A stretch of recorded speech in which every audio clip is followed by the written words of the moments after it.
Beredar video viral seorang pria bentak sopir hingga tendang angkot kesal diserempet. Ia juga mengaku polisi padahal pria tersebut adalah satpam. Peristiwa ini terjadi saat kendaraan sedang padat-padatnya di jalanan, sehingga jadi tontonan para pengendara yang melintas.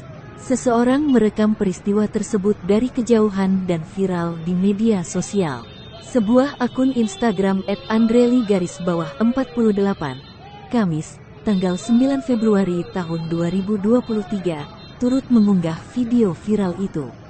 Dalam video nampak seorang pria mengenakan topi berwarna biru mendekati mobil angkot. Ia lantas menendang bagian depan mobil angkot berkali-kali. Tak hanya itu, ia juga nampak berbicara sambil menunjuk-nunjuk seseorang dalam mobil diduga sang sopir. Pria itu mengaku bahwa dirinya merupakan anggota polisi. Namun disebutkan pada keterangan unggahan jika sebenarnya pria itu adalah satpam. Kejadian ini terjadi di Jalan Lontar 5, Koja, Jakarta. Terlihat sejumlah pengendara melihat ke aksi ngamuk-ngamuk pria jaket hitam itu. Bahkan terdengar suara sorakan pula dalam video. Selain itu, bunyi klakson juga dibunyikan karena saat terjadi keributan kendaraan nampak macet. Sontak saja postingan tersebut ramai dikomentari netizen.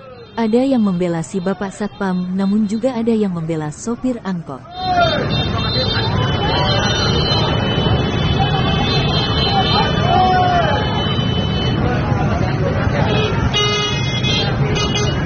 Terima kasih sudah nonton. Jangan lupa like, subscribe, dan share ya.